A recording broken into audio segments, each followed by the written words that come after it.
Bismillahirrahmanirrahim. Assalamualaikum warahmatullahi wabarakatuh. Saya Sulaiman bin Raja, KK dari kampung Lot RGC Gedong. Menurut kita pembangunan di Gedong memang banyaklah. Yang utamanya adalah jalan yang menghubungkan dari Gedong ke Semunjan. Macam saya seorang KK, bila kita nak mengadakan mesyuarat ataupun meeting di pejabat daerah Semunjan, nak pergi memakan masa 2 atau 3 jam. Memang kita berfikir 2-3 kali untuk pergi ke Semunjan, tapi kini itu kita boleh pergi ke Semunjan hanya dengan masa 17 minit aja dah sampai ke Semunjan. Apa yang ada yang dah tersegam di depan kita, di kiri kanan kita, semua dah ada kini itu. Jalan kita dah ada, jalan bagus, semua bagus. Di kampung-kampung kemudahan kita diberi secukup-cukupnya.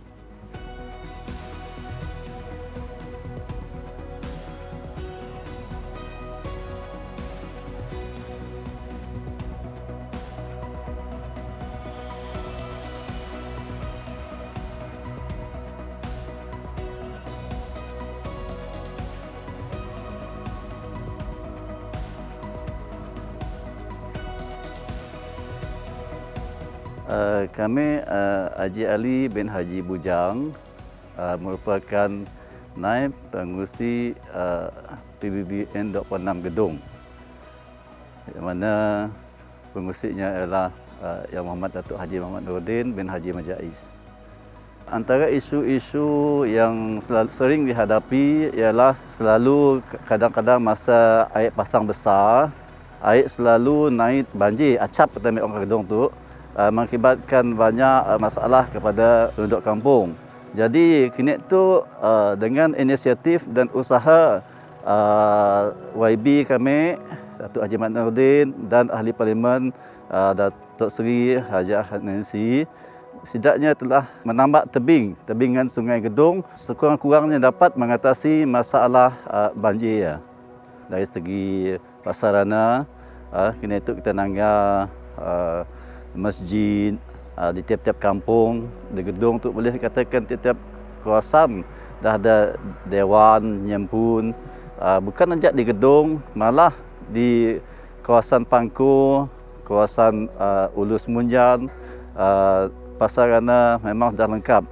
Kemudahan masyarakat yang dapat pergi ke Semunjan dengan mengambil masa sampai 20 minit. Mun mari orang Gedong pergi ke Semunjan makan masa 2 jam 3 jam, kini tu sampai setengah jam dah sampai ke Semunjan. Ialah sumbangan yang terbesarlah Mek Nanggar lah. Banyak yang lain siapa disebut di situ. Semenjak Yang Muhammad Datuk Nordin menjadi adun, salah satu sumbangan terbesar yang dilakukan oleh beliau ialah membawa pemaju dalam ladang sawit ke Gedong. Jadi pada masa yang sama, sekurang-kurangnya penduduk Gedong yang ada tanah, yang dapat meneroka tanah mereka, dapat menumpang bertanam sawit. Jadi ialah salah satu sumbangan terbesar Yang Muhammad Datuk Nordin kepada masyarakat di kawasan Gedong tu.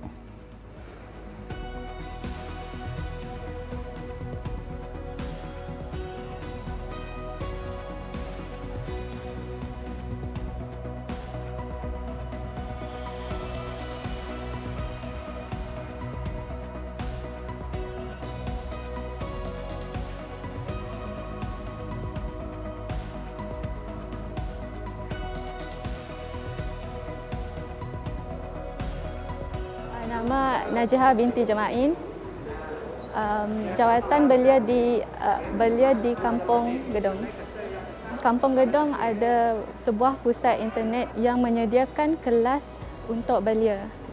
Selain itu, rangkaian internet di Kampung Gedong boleh dibanggakan. Oleh itu, semasa PKP, penduduk kampung menjalankan perniagaan atas talian melalui platform media sosial.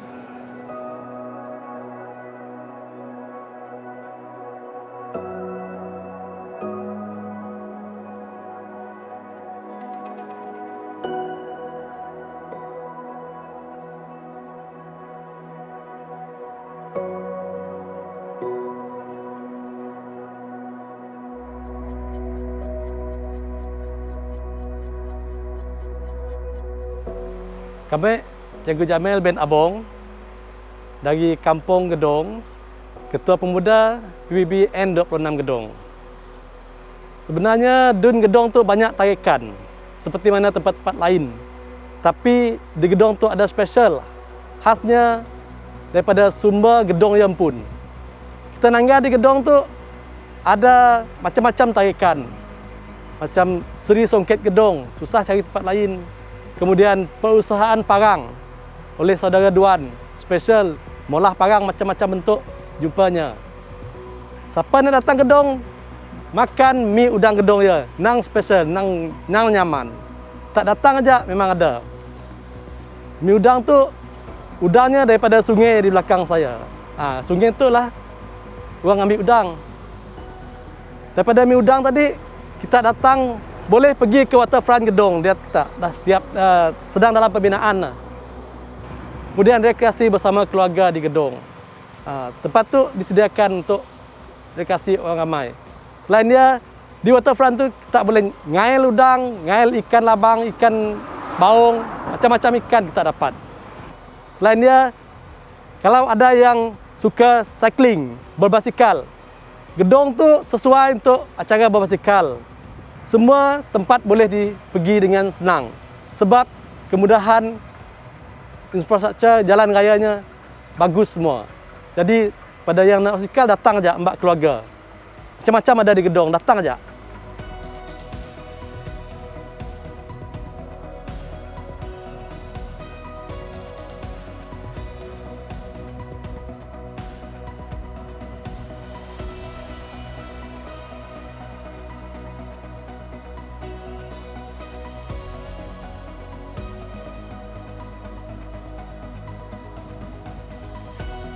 Saya Muhammad Naruddin Haji Majais, Ahli Dewan Undangan Negeri N26 Gedong.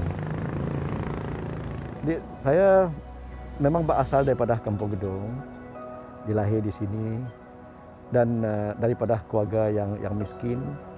Dan Gedong pun berasal daripada sebuah kampung petani dan sebagainya. Jadi Gedong pernah menggunakan generator untuk pembekalan api elektrik. Jadi Gedong pernah minum air sungai, kadang-kadang karuh. Pasal menggunakan tawas untuk menjernihkan air. Dan inilah salah satunya yang memberi saya perangsang, motivasi untuk mengubah cara hidup rakyat kita di Gedong. Dun Gedong senang-senang mempunyai 15,000 ataupun 17,000 penduduk. Dan kita mempunyai 56 buah kampung. Majoriti Gedong adalah kaum Melayu, boleh kata 65%, dan kaum Iban 35%. Cina tidak ada. Ada pun 1-2 orang bekerja saja. Selain daripada apa yang kita lihat kini tu, kita ada jalan betar, Gedong dapat dihubungi daripada Semunjan menggunakan jalan yang baik hanya 18 km. Dari Gedong kita dapat pergi ke Serian 20 km. Jadi Yang Amat Berhormat Ketua Menteri telah meluluskan peruntukan melalui ISDA untuk membina 2 jambatan, 1 Batang Sadong dan 2 terusan jalan raya terus ke Terangas, terus ke Lubuk Punggur, Semerahan, Kuching. Sekarang kalau kita nak pergi Kuching, makan masa senang-senang 1 jam setengah. Kalau siapnya jambatan itu nanti, InsyaAllah dalam 2 tahun akan datang, dari Gedong pergi Kuching hanya makan masa 40 minit ataupun 1 jam. Dalam masa yang sama, perancangan kerjaan nak membina jalan raya dari Gedong pergi ke Ulu Semunjan melalui ladang kelapa sawit Tabung Haji dan Pelita. Jadi kini tu kita pergi ke Ulu Semunjan melalui Semunjan ataupun melalui Serian. Dan dalam masa yang sama, kerjaan juga telah melulus sebuah hotel 9 tingkat, sebuah stadium dan sebuah pusat komuniti. Total kosnya lebih kurang 40 juta. InsyaAllah akan dibina dalam awal tahun akan datang. Dan kita telah berunding dengan Jabatan Ketua Menteri supaya Yang Amat Berhormat Ketua Menteri akan melakukan majlis pecah tanah ke atas semua projek yang saya sebutkan tadi. Cabaran dan halangannya memang ada. Satunya ialah apabila kita membuat sesuatu pembangunan, ia terpaksa menggunakan tanah. Kita sentiasa menghadapi situasi di mana kita terpaksa mengambil tanah, di mananya akan delay pembinaan projek-projek itu. Kerana proses untuk mengambil tanah akan makan masa mungkin 6 bulan, mungkin 7 bulan dan sebagainya. Dan buat tahun ini COVID di mana banyak projek pembangunan kita tergendala oleh kerana kita banyak menggunakan tenaga dari luar. Jadi apabila kena COVID, mereka balik tak dapat balik ke sini lagi. Termasuk juga mereka yang memiliki ladang kelapa sawit, sama ada korporat ataupun individu. Mereka banyak menggunakan tenaga daripada luar.